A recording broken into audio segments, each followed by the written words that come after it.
28 वर्षीय मेजर बीना तिवारी देहरादून की रहने वाली हैं और अपने परिवार की तीसरी पीढ़ी की सैनिक हैं। उनके पिता और दादा दोनों भारतीय सेना की कुमाऊं रेजिमेंट में कार्यरत थे। मेजर बीना तिवारी इन दिनों काफी चर्चा में हैं।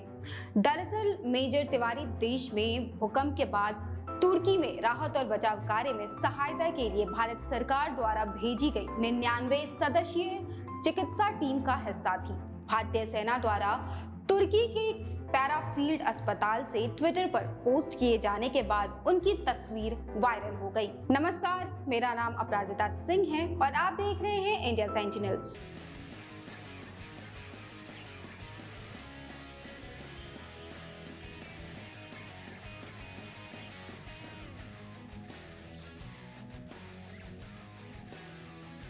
भारतीय सेना में 28 वर्षीय मेजर बीना तिवारी ने हाल ही में सेना के ट्विटर अकाउंट पर अपनी एक तस्वीर साझा करने के बाद से काफी चर्चा में हैं। अभी हाल ही में तुर्की में आए विनाशकारी भूकंप के बाद भारत सरकार द्वारा भेजे गए टीम का हिस्सा थी। वो तुर्की के एक पैराफील्ड अस्पताल में तैनात थी जो भूकंप से प्रभावित था। मेजर बीना तिवारी के पिता मोहन चंद्र तिवारी कुमाऊं रेजिमेंट से एक सूबेदार मेजर के रूप में सेवानिवृत्त हुए, जबकि उनके दादा खिलानंद तिवारी ने भी उसी रेजिमेंट में सेवा की और एक सूबेदार के रूप में सेवानिवृत्त हुए। गौरतलब है कि बीना उस 99 सदस्यीय चिकित्सा दल का हिस्सा है जिसे सहायता और बचाव कार्य प्रदान करने के लिए भारत के ऑपरेशन दोस्त पहल के तहत तुर्की भेजा गया था। मेजर बीना की मां ने बताया कि वो हर दिन केवल कुछ मिनट के लिए ही बीना से बात कर पाते थे। बीना के पिता ने अपनी बेटी की सेवा और परिवार की सैन्य सेवा की परंपरा पर गर्व व्यक्त करते हुए कहा कि बीना अपने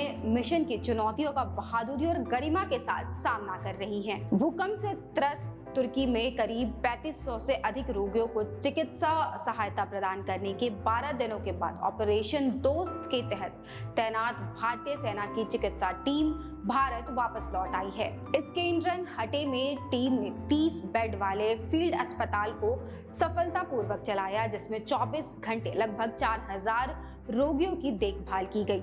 मेजर बीना तिवारी, जिन्होंने चिकित्सा अधिकारी के रूप में सेवा की, उन्होंने जीवन और संसाधनों के भारी नुकसान के बीच इस केंद्रन में एक स्थानीय अस्पताल के पास एक इमारत में अस्पताल स्थापित करने के अपने अनुभवों को साझा किया। उन्होंने स्थानीय लोगों और तुर्की सरकार से मिली मदद का जिक्र किया और बताया कि कैसे उनके साथ वहां पर बहुत अच्छा घरेलू व्यवहार किया जाता था। 60 पैराफील्ड अस्पताल के second in command lieutenant colonel Adarsh Sharma ने आपदा के लिए उन्हें भेजने के भारत सरकार के त्वरित निर्णय को धन्यवाद दिया और कहा कि मिशन समय पर चिकित्सा देखभाल प्रदान करके लोगों का दिल और दिमाग जीतना है।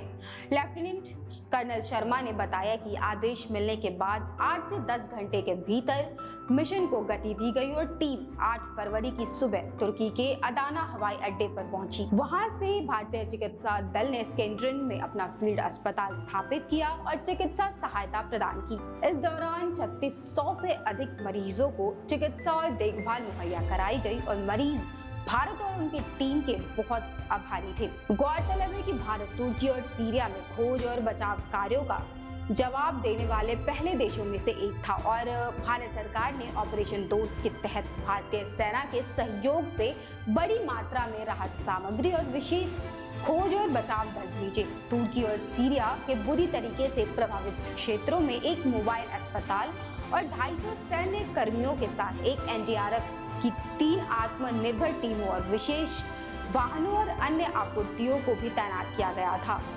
एनडीआरएफ की टीमों ने बचाव कार्यों में सहायता प्रदान की और मेडिकल टीम ने इस केंद्रन में फील्ड अस्पताल स्थापित किया। अभी खबरों में बस इतना ही। आगे सेना से जुड़े खबरों के लिए देखते रहिए इंडिया सेंटिनल्स।